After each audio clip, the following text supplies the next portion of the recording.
Hello, fifth period. This is Mr. Wormuth, and I'm just going to walk through what you're doing today on Tuesday, September 29th.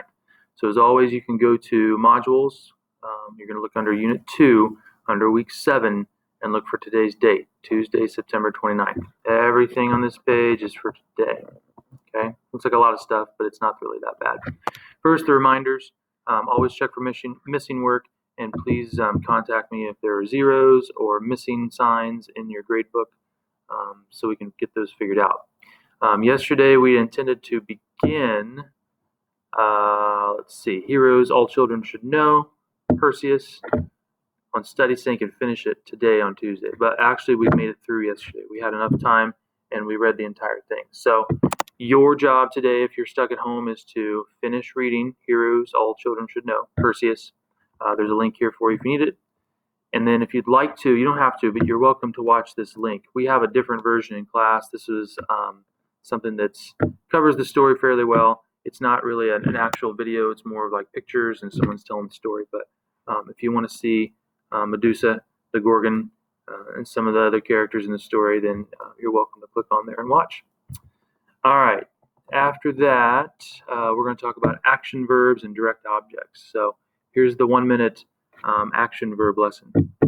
So action verbs are words that describe what someone or something does, the doing part, right?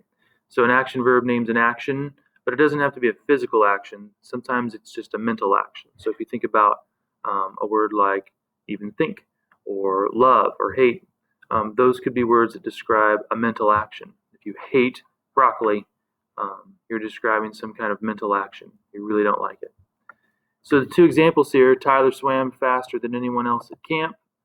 Swam in bold here. This is an action verb describing a physical action. You can go out into a pool or a pond or the ocean and swim. So that makes sense.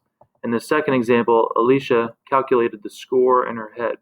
Calculated is the verb, and it's describing one of those mental actions. It's something you can't see necessarily, but it's something that's happening in your brain. Still considered an action verb. If you need visuals, I have a link here. It's super short, super basic, just talking about action verbs. It's like a 1.5 minutes long.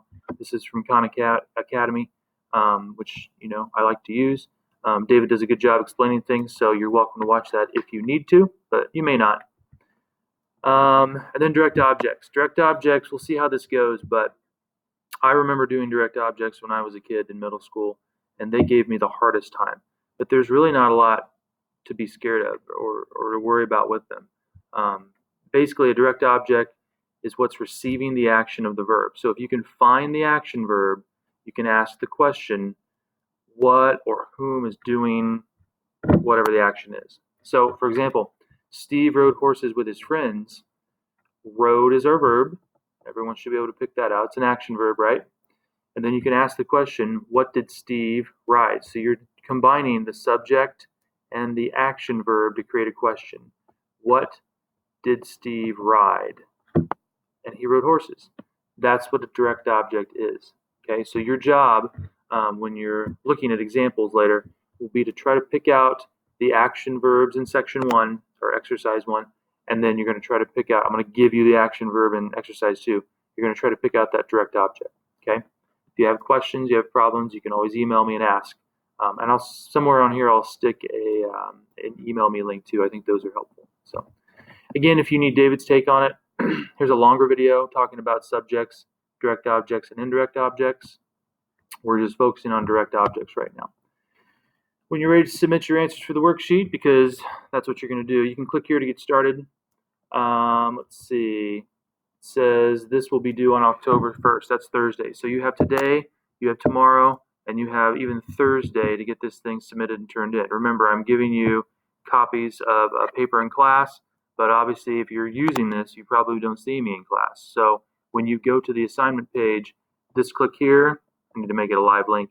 This click here will take you to a PDF version of the thing I'll hand out in class. You don't need it, you don't have to have it, but some people prefer to have that in their hands. And then obviously you know what to do next. You'll just click on the link. It'll take you to a Google form to fill out, and you're going to put your answers here. Okay, it's lesson 12, action verbs. All right, I think that's it. It should say action verbs and direct objects. I'll make sure it says that. Have a great day. If you have questions, email me. Otherwise, I'll see you tomorrow.